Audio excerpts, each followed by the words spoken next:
seguidores de Economía y Punto. El día de hoy es un programa muy especial porque pues no me acompaña Tomás Saucedo en esta emisión, pero tengo aquí el privilegio de poder entrevistar a Vanessa Sánchez, quien es directora de Estudios Sociales en el Centro de Estudios para el Logro de la Igualdad de Género en la Cámara de Diputados Federal, quien tiene una amplia experiencia en temas de estudios de género, de todas las implicaciones que ha tenido en el caso de México, tanto en el tema legislativo como en el tema de presupuesto, cómo realmente se vienen delineando estas políticas, los impactos, el análisis ya digamos fino, ¿no? de todo lo que se ha hecho en el tema de género, porque efectivamente sí podemos ver, palpar por ahí que ha habido avances en el sentido del género, tanto así que pues este año, en 2024, será sin lugar a dudas una mujer la que gane una elección presidencial en México, que a lo mejor hace 20 años era totalmente impensable. Sin embargo, la lucha por la equidad continúa no solamente a niveles del poder, de quién tiene el poder, sino también a niveles más abajo de las personas normales, común del día a día. ¿Qué es lo que realmente está impactando si las mujeres estamos ganando la equidad en las diferentes áreas de trabajo, del hogar, de la vida social, cultural? Es decir, cuando pensamos en equidad, pues sí, podemos ver todavía una diferencia, incluso en el concepto pues generado socialmente de lo que es un hombre y lo que es una mujer, ¿no? Es diferente en cada país, eso es definitivo, y las culturas pues van cambiando. Entonces, pues el día de hoy me siento pues muy contenta porque me aceptaste el tenerme aquí, además abrirme el espacio aquí en tu estudio, y bueno, pues bienvenida, muchas gracias. No, muchísimas gracias a ti, a todas y a todos los seguidores. De verdad que me parece una oportunidad grandísima el poder compartir esto que hacemos cotidianamente, porque además pues yo lo hago con mucha convicción, con mucha pasión, porque creo que parte de las transformaciones sociales que tenemos que hacer y de poder abrir las puertas a nuevos caminos y a nuevas igualdades para las generaciones, pues es justamente estos temas medulares, ¿no? Que tienen que ver con cómo estamos, ¿no? Trabajando la igualdad. En este sentido, pues a mí me gustaría particularmente platicarles un poco del tema del presupuesto, porque pues obviamente son muchas las cosas que podríamos hablar al respecto, como bien señalabas, sobre el tema del panorama político electoral, ¿no? Que está interesante, ¿no? A punto de cambiar, ¿no? Pero parte incluso de lo que nosotros hacemos es también una responsabilidad que tenemos para poder analizar el presupuesto, particularmente el apartado llamado anexo 13, que primero pues es conocido como el anexo de las mujeres, después como un anexo de igualdad, y posteriormente pues aunque sigue llamándose anexo de igualdad, pues bueno, aquí les voy a señalar algunos datos que me parece que siempre lo hacemos con un afán de tener en primer lugar elementos para que quienes son los tomadores de decisiones pues tengan una mejor guía, ¿no? Para poder hacerlo, ¿no? En este caso estamos hablando de un presupuesto que ya fue aprobado, ¿no? Y que pues obviamente ya generará un impacto para el año siguiente. Entonces, no sé si tú quieras señalar ahí algo de... Bueno, antes de que inicies aquí a darnos la información, me gustaría que nos hablaras un poquito sobre tu experiencia profesional, que la gente te conozca y sepa. A veces yo creo que es muy fácil, ¿verdad? A mí la verdad no me gusta mucho generalizar, pero a veces es fácil pensar que la gente que está trabajando en temas del presupuesto, incluso a nivel de la Cámara de Diputados, no siempre tienen los mejores perfiles, no siempre tienen la mejor formación, y yo creo que tú tienes una formación bastante admirable y además un compromiso con lo que haces, que sí es como que muy grato saber que hay alguien como gente como tú trabajando estos temas y otros tantos, ¿verdad? Que puedan tener o presentar información ya del análisis, porque es fácil decir, bueno, vamos a implementar acciones, pero el análisis cualitativo y cuantitativo de los logros ya es un análisis muy fino, y yo creo que tienes una trayectoria profesional muy interesante, y me gustaría también que nos hablaras un poquito de eso. No, muchísimas gracias. Mira, pues bueno, yo soy licenciada en Derecho, tengo una especialidad en amparo, ¿no? Y tengo diversos estudios en materia de administración pública, pero particularmente con perspectiva de género, ¿no? Esto es importante porque dentro de nuestra formación gran parte de lo que hacemos es pues colocar estas miradas, ¿no? Que tienen que ver con las asimetrías en el poder, que tienen que ver con la discriminación de diversos grupos sociales y que tiene que ver con esto de que termina aterrizando en una exclusión y termina aterrizando en una desigualdad. Prácticamente esa es como una formación constante que procuro tener porque, como ustedes lo han notado, pues son temas que no solamente pasan por una materia, ¿no? En el que tú ves a lo mejor tema profesional, sino que están impactando en tu casa, en tus relaciones sociales. Yo lo pongo en una categoría de que estamos ante un nuevo contrato social. Y ese nuevo contrato social lo notamos perfectamente porque ya estamos hablando otro lenguaje, ¿no? O sea, ya nos indican otra forma de relacionarnos. Y es muy pesado porque cada vez que colocamos estos temas, uno se coloca en el centro de la polémica, ¿no? ¿Será que es correcto determinar si se deben de comportar, si el lenguaje debe modificarse, si se deben de implementar acciones afirmativas o no? Entonces, digamos que en eso pues procuro tener una formación muy seria de diversas universidades, también especialistas, por ejemplo, la Universidad de Salamanca, que tiene, y toda España creo que ha tenido una expertise muy clara acerca de la violencia de género, ¿no? Y que mucho de ello tenemos que también apoyarnos, ¿no? En poder implementar mejores acciones en México. Pues tengo una especialidad ahí. También en esta última etapa, pues consolidarme con una maestría en Sociedad, Género y Políticas de Flaxo, Argentina, porque son los que tienen pues los mejores perfiles y elementos académicos para poder hacer, digamos, nutrir académicamente sobre lo que ya han estado haciendo en gobiernos y que han resultado exitosos y en algunos momentos polémicos, ¿no? Como bien lo dijiste tú, no porque sucedan en otras partes del mundo quiere decir que pueden tal cual aplicarse en México, ¿no? México tiene una pluricultural, un sistema legislativo pues distinto, ¿no? Sí, bueno, pues adelante, entonces nos va a compartir Vanessa sobre lo que es denominado el anexo 13, que efectivamente es una parte del presupuesto del cual ella está encargada de manera directa, ¿verdad? Sí, mira, en honor, como dicen, la verdad es un trabajo en equipo, estamos integrándonos diversas disciplinas. Por ejemplo, yo no tengo la expertise de economía, ¿no? Lo tiene y lo trabajo en conjunto con un economista que es investigador que trabaja conmigo y en el centro de estudios, y pues obviamente trabajamos a la par tanto sobre estos análisis que pasan, ¿no? ¿Por qué?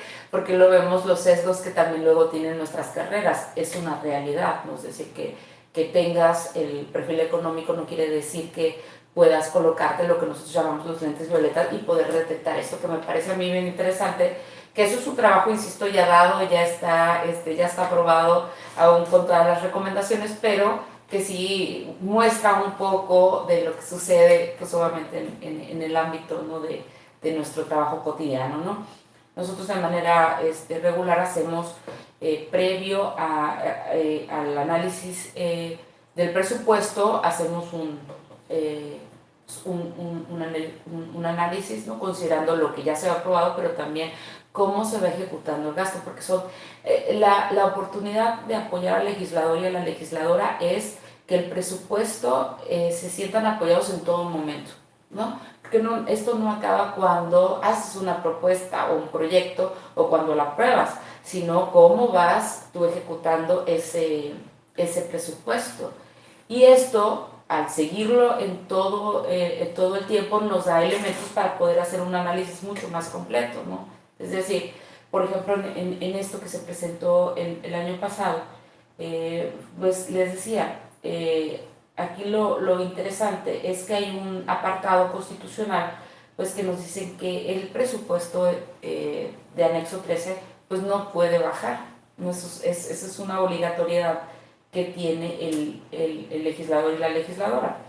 Por eso, a partir del 2008, que fue cuando se genera este presupuesto, que principalmente al inicio era presupuesto de las mujeres, y si comparamos, ¿no?, al 2024, pues nos damos cuenta que siempre está aumentando.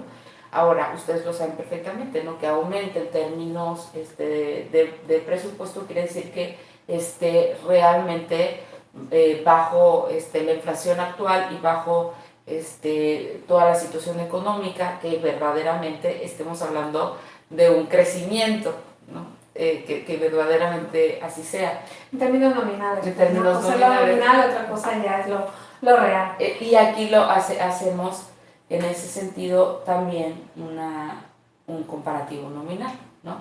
Para que pues, el legislador pues, no se sienta atrapado, ¿no?, bajo el tema de que, pues sí, estamos aumentando, bueno, vamos a comparar en términos nominales y hay un aumento. Usualmente siempre lo es, ahí está a partir del 2019, 2020 fue cuando ya es más notable el aumento. Ahora, si se dan cuenta, fue a partir del 2021-2022 cuando se da o sea, esto aumenta muchísimo, ¿no? Y pues obviamente nosotros, bueno, pues aplaudimos el aumento, sin embargo, pues obviamente aquí hacemos cuáles son los programas que se encuentran, los ramos en los que se encuentran, y pues nos damos cuenta pues de una situación que parece pues interesante, que tiene que ver cómo se está concentrando este presupuesto, y estamos notando pues que de 93 programas en total que lo complementan, 9 programas pues están ocupando el 89.23%, para ser un poquito exactos. Pues entonces el anexo 13 incluye a todo lo que es el sistema de bienestar que se ha implementado en este gobierno. Así Sin embargo, cuando hablamos del esquema de bienestar, que incluye tanto hombres como mujeres, ¿cuáles serían las acciones específicas para lograr la equidad de género que se incluyen dentro de este presupuesto? Claro, por ejemplo, lo que nosotros observamos es, a ver, ya no es un presupuesto, al ser un presupuesto de igualdad, ya no es un presupuesto exclusivo para las mujeres, porque pueden incluir acciones donde los beneficiarios puedan ser los varones también. Sin embargo, estas acciones tienen que ser condicionadas de alguna manera a lo que les llamamos perspectiva de género, que tiene que de alguna manera aportar en una situación de superación, de empoderamiento, de que las mujeres pues tengan mejores herramientas, ¿no?, para una vida digna. Sin embargo, los programas, por ejemplo, la pensión para el bienestar de las personas adultas, que representan el 61.54%, no tiene perspectiva de género. No quiere decir que no sea un presupuesto de bienestar, y no quiere decir que no sea un presupuesto de igualdad, ¿no? Pero no es un presupuesto de igualdad con perspectiva de género. ¿Por qué? Porque si nosotros analizamos posición y condición de las mujeres, donde han estado fuera del ámbito de alguna manera formal, de la economía formal, pues ellas no han tenido un sistema de seguridad social a su favor. Quiere decir que han tenido una cuestión de salud, ¿no?, en la que ellas han tenido que salir adelante económicamente para el sistema de salud, o en su caso que el tema de vivienda, ¿no?, o sea, son cuestiones, o el tema de pensión, ¿no?, también no lo tienen. Entonces, cuando comparamos, pues obviamente sin aplicar la perspectiva de género, pues notamos, pues obviamente, que las mujeres las estamos colocando en un sistema de desigualdad en lugar de colocarlas en su sistema. Es decir, pueden existir las pensiones, sin embargo, aplicándose, por ejemplo, para mujeres que han estado, por ejemplo, en trabajos o profesiones que han estado fuera de la economía formal, o por ejemplo, que tienen una condición de pensión distinta, entre otras cosas, ¿no? Entonces, yo creo que estas son las cuestiones que nosotros observamos. Algo que yo continúo señalando es que pues igualdad no significa precisamente equidad, ¿no? Entonces también aquí entras en el tema de, como bien mencionas, hay una parte de la economía que la gente dedica toda su vida a trabajar en la informalidad, y especialmente si esas personas fueron mujeres, bueno, la idea sería también de ver cuáles son las condiciones de la diferencia entre hombres y mujeres. Si lo vemos así de manera muy general, viendo que la participación femenina en la vida laboral de hace 30 años era mucho menor, posiblemente en la actualidad pues habrá muchas mujeres que no tienen una participación laboral formal o que participaban en trabajo no remunerado o que participaban en labores de cuidado, cuidado de hijos o de terceros o personas que cuidan a otras personas, es decir, pero que no participan en un empleo formal y que no les permite tener una pensión para su retiro, ¿no? Entonces sí, efectivamente existen ya un conjunto de desigualdades que no precisamente atacas al dar de manera generalizada un presupuesto, ¿no? Entonces de ahí parte una razón para revisar, ¿no? la idea de cómo se está generando, porque además pues no se trata nada más de gastar el dinero, porque el dinero no es infinito, me gusta siempre que lo pensemos que el dinero no es infinito, el dinero no es que se imprime y listo, ya está, es decir, alguien paga ese dinero y lo mejor es siempre gastarlo de la mejor manera. Pensemos en una economía familiar, es decir, a veces también dice, cuando pensamos en el gobierno, dice, va a gastar este año 9 billones de pesos, bueno, 9 billones suena muchísimo dinero y ya llega un momento que ni siquiera nos suena lógico, ¿no? Pensar en esa cantidad, pero si lo pensamos desde el punto de vista de cuánto se está gastando en cada uno de los rubros y que no se utilice de manera generalizada, ¿no? Sino en este caso sí debería atenderse con una perspectiva de género que realmente suceda y se atienda. Por eso te pregunto, bueno, ¿y cuáles son exactamente las acciones encaminadas? Vemos aquí en Sinaloa que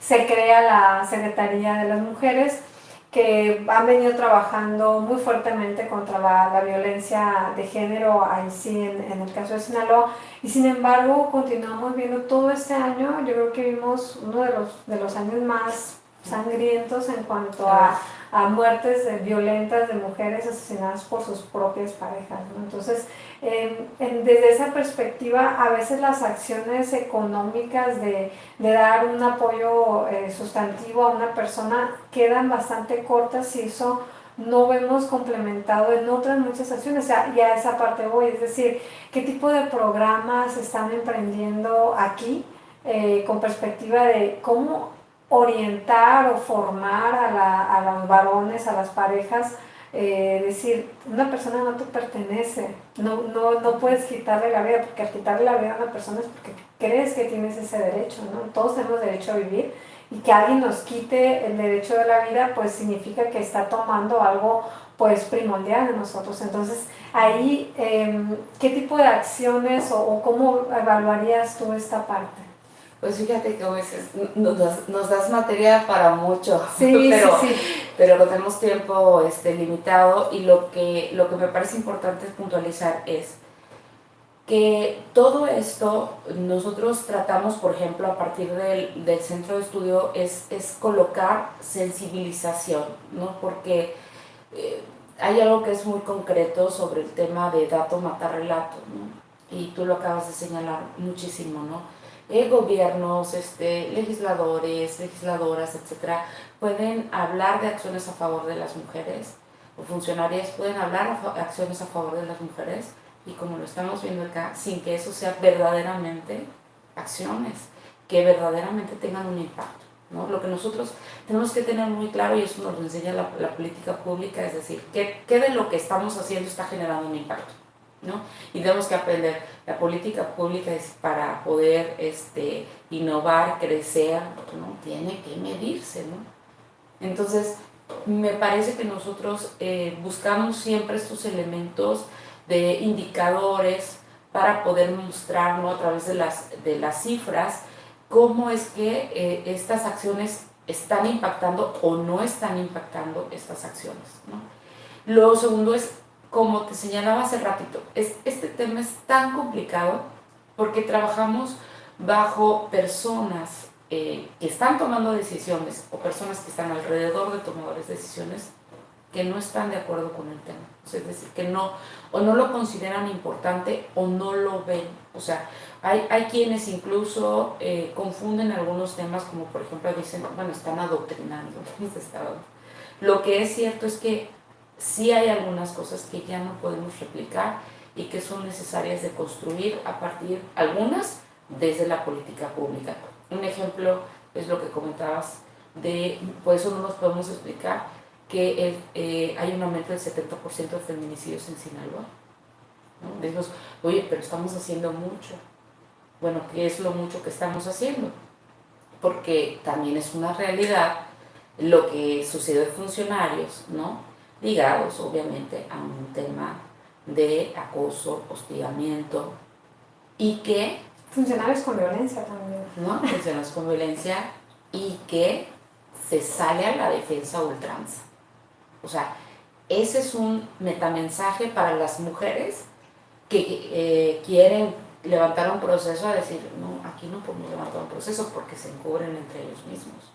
Y no sé si se dan cuenta solamente de lo que eso representa, ¿no? Wow. Porque eso es, hay un concepto muy claro que se llama revictimización, o pues obviamente eso en la cifra negra, las estadísticas en torno a que donde menos denuncian es donde más armas hay. Donde menos denuncias, obviamente donde hay un poder, donde más defiende, solamente lo que nosotros llamamos pues el poder violento, el poder patriarcal. Entonces, si esos elementos se encuentran aquí y los podemos perfectamente representar con diversas acciones, pues difícilmente pues vamos a encontrar esas respuestas, ¿no? Entonces, me parece que eso es como lo cotidiano que vemos, ¿no? Y lo otro que decías acerca de la equidad y la igualdad. Comúnmente nosotros ya preferimos usar siempre el término de igualdad y lo denominamos igualdad sustantiva, porque justamente la equidad pareciera que si bien es un proceso necesario, es como aplicar una acción afirmativa, es decir, bueno, yo digamos, doy una compensación o estoy generando un incentivo, pero no para decir, para generar una equidad, sino porque el camino es la igualdad, porque estoy enfocándome aquí. Igualdad, evidentemente, cuando nosotros estamos hablando es igualdad en derechos, igualdad de oportunidades, igualdad de acceso, no de ser iguales por ser iguales, obviamente, no solamente porque cromosomáticamente vamos a ser distintos, sino porque en intereses vamos a ser distintos, sino porque en muchas situaciones lo vamos a hacer. Pero, insisto, cuando hablamos de igualdad y en lo que enfocamos las acciones, son igualdad de acceso, de oportunidades, de acceso a una vida de violencia, a oportunidades iguales, ¿no? Igualdad de recursos, igualdad de atención, igualdad, ¿no? de un sistema de justicia, etc. ¿no? Sí, bueno, pues el tema, como dices, da para mucho de qué hablar.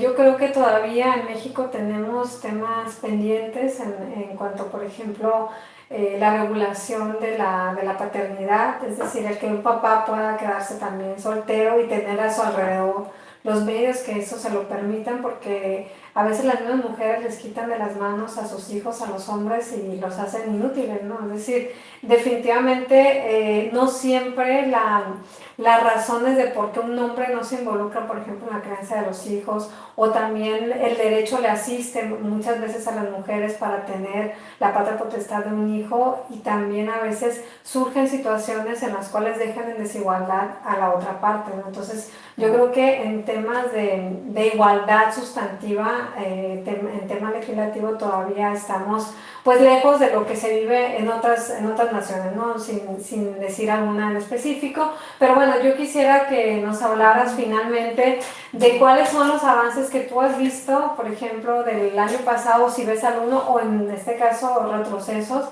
del presupuesto anterior al de este año. ¿Cómo lo ves tú? ¿Qué esperarías en cuanto a mejoras? ¿O qué es lo que tú hubieras dicho, bueno, habría sido mejor que se hiciera esto o no se hiciera? Claro. Fíjate, en esa parte que comentabas, sí, estas acciones como, insisto, de perspectiva de género, sí buscan incluir obviamente a lo que llamamos democracia paritaria al final del día, porque estamos transitando un modelo así, donde sí haya habido acciones de la Cámara de Diputados, particularmente del Senado, a favor obviamente de igualdad que benefician a los varones. Y lo señalas, y me parece que luego cuando estamos en estos debates, me parece que se habla poco y que conocen poco, ¿no? Una sentencia de la Suprema Corte de Justicia donde hablaba acerca justamente de que la guardia y custodia no va de facto para las mujeres, ¿no? Eso es un parteaguas. Y les digo por qué, es un parteaguas porque Sí, anteriormente, si nosotros dicen, regresamos a la historia, nos recordaremos que las sufragistas particularmente fueron de alguna manera castigadas, ¿no? Con sus hijos, ¿no? No era meterlas a la cárcel, no era quitarle bienes porque no tenían. La parte más dolorosa para las sufragistas era, tú te vas a la calle a pelear y no vuelves a ver a tu hijo. Entonces, claro que con el conocimiento de esto, las leyes apuntaron a generar acciones para que las mujeres no estuviesen en una situación de desventaja ante este poder y que volvieran a quitarle los hijos, ¿no? Que es lo que hoy se conoce como violencia vicaria también, ¿no? Pues eso es también una parte importante. Pero, sin embargo, pues se entiende, ¿no? Que también existen varones, ¿no? Que son víctimas también de esta violencia y que necesitan ser cubiertos porque no se trata, en este caso hay una ponderación, ¿no? Que es decir, no es el derecho del papá, no es el derecho de la mamá, sino es lo que se llama el interés superior del menor. Entonces aquí es lo que se busca garantizar. Y lo segundo es, por ejemplo, para entender que el involucrar a los varones a estos esquemas les llama, pues se aprobaron ya también las reformas para que los permisos de paternidad también se aprobaron hace poco. Entonces creo que se han estado ejecutando acciones y compromisos para que nosotros lo decimos, creo que las mujeres, lo podemos medir, que las mujeres han estado involucrándose en la parte pública y están incorporándose profesional, académicamente, pero lo que no vemos es que los varones entren al esquema de lo familiar o de lo privado.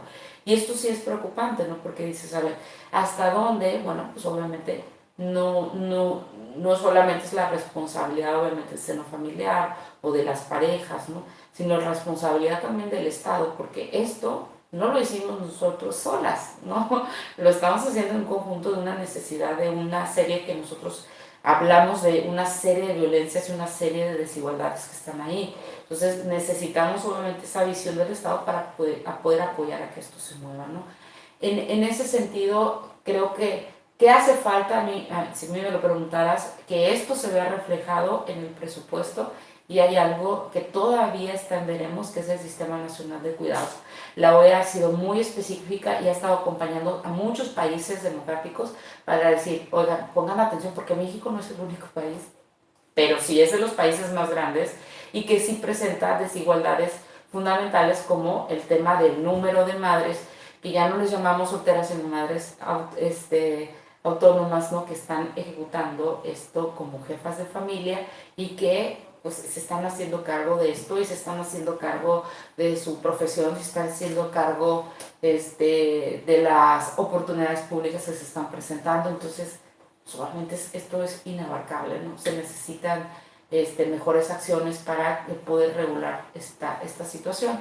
Y por ese lado se está trabajando. Creo que aunque no esté aprobado del todo, porque todavía está en la Cámara de Senadores, pues es que no tenemos, o sea, si no se aprueban instrumentos, pues cómo se va a implementar el próximo año. Esa es la primera observación. Lo segundo, que a mí sí me gustaría igual seguir insistiendo con la parte de que este apartado pues sí tenga perspectiva de género. Vuelvo a insistir, que quiere decir que adelante con las pensiones, pero podamos incentivos y podamos formas en que las mujeres adultas mayores que han estado fuera del sistema de seguridad social puedan tener pues obviamente una vivienda digna, porque no estamos pensando en eso, o sea, con 3,000, 4,000 pesos no te alcanza para rentar, no te alcanza para pagarte medicinas, o sea, es decir, a lo mejor quien tiene una pensión y además tiene esos 4,000 pesos, pues yo puedo alcanzar, pero para una mujer que viene de este rezago, difícilmente lo va a hacer, ¿no? Y que además bajo un sistema que sin cuidados, donde no está entrando el Estado, donde vienen, pues obviamente, ¿quién está cuidando los infantes? Pues están cuidando las mujeres. Entonces todo eso se ve reflejado, insisto, en los datos, que es preocupante, que hay que poner atención y que, como ven, vuelvo a insistir, beneficia a la sociedad y beneficia a todos, ¿no? Ojalá y podamos prestar atención, ¿no? a estos temas. Hay algo que a mí, por ejemplo, me ha ayudado mucho, que es el tema de la teoría feminista aplicada a cada uno de los temas, porque cada conocimiento profesional que nosotros tenemos tiene un sesgo, ¿no? O venía de un sesgo, ¿no? Si tú lo ves filosóficamente, pues Aristóteles, ¿qué pensaba de las mujeres? ¿No? Digo, su pensamiento es vigente en unos puntos hasta que pues, tú te colocas desde ese lugar y dices, bueno, esta parte ya no puedo retomarla, ¿no? O sea, puedes decir que las mujeres son animales, ¿no? Como se lo consideraba pues, el padre de la filosofía. Pero no nada más por mencionar, si nos vamos a la economía igual, ¿no? Pues hay un libro muy famoso que les recomiendo que es ¿Quién le servía la cena a Anne Smith? Porque yo creo que te despierta totalmente también los ojos para decir, bueno, estas cosas están fuera de lo que comúnmente vimos en nuestra carrera, ¿no? Y que comúnmente, lo digo porque son las cosas que nos toca a nosotros lidiar con el día a día cuando hablamos sobre estos conocimientos ya con lo que llamamos perspectiva de género, ¿no? Y por qué se tiene que aplicar de manera diferenciada o por qué hacer este ejercicio como esa sensibilización y todo lo demás. Pero bueno, sí creo que el año que entra es un año muy interesante. Esperamos obviamente que no solamente discursos, sino acciones, que se vea, yo lo diría, ya entrando, cerrando con la parte política, yo nada más no quisiera ver mujeres candidatas, sino que quisiera una agenda que visibilice esto, y no solamente desde el lado de las mujeres, obviamente, sino que también los propios varones empiecen, como tú dices, oye, ¿qué pasa si yo estoy siguiendo las reglas y soy una persona que está no violento, estoy cumpliendo con mi responsabilidad de padre, etcétera? O sea, ¿qué más se necesita para esta incorporación, ¿no? en lo privado y complementaria en lo público, ¿no? Ok, pues muchísimas gracias, Vanessa, por tus aportaciones, bastante interesantes, tu trabajo. Gracias y un saludo a todo el auditorio. Hasta luego.